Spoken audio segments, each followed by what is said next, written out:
Lady Jacqueline Wilson and Chris Riddle are amongst 50 writers and illustrators inviting for the volume production to trench plasticity. Authors for Oceans wants publishers, bookshops, and readers to discover eco-alternatives to plasticity: mind, straws, glass container and solitary use cutlery. Writer Lauren St. John came up in the concept while she purchased a sip in a bookstore in a plasticity stubble. Some renowned names implicated involve Sir Michael Morpurgo and Sir Quentin Blake. War Equine writer Sir Michael told, "This big week we include, the big error we do is to get the planet on us forgiven. We use up the land we dwell in at our danger. It is a end resource and we include to recall how. Kill it, and we kill ourselves. It is how easy."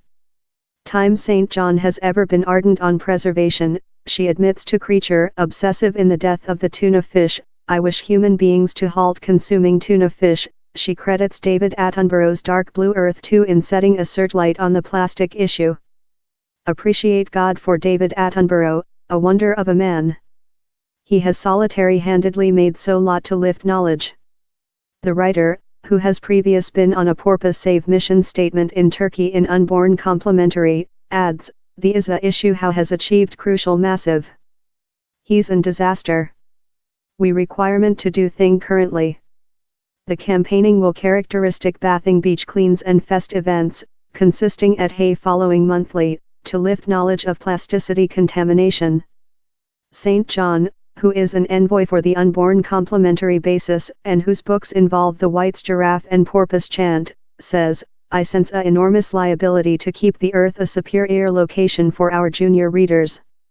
I grew up on a agriculture play back up in Zimbabwe and I had a pet giraffe.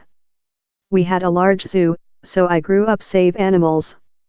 While she purchased her sip in a bookstore and was presented a plasticity stubble, St. John says, "It done me believe of all the bookshops through the UK, down there are 300 branch of Waterstones one, and on how lot of them meal out plasticity straws and mind each date. Perhaps if I begin thing in my writer friends, we can begin an association." St. John is as well fleeing a contest, work in association in the sea preservation community, activity for preservation, the Unborn Complementary Basis and the 1 Week Younger, request high school students to do model of vanishing sea creatures out of plasticity nonsense. She has as well created the Authors for Oceans website, that has tutor asset and tips on how to bring plasticity waste management.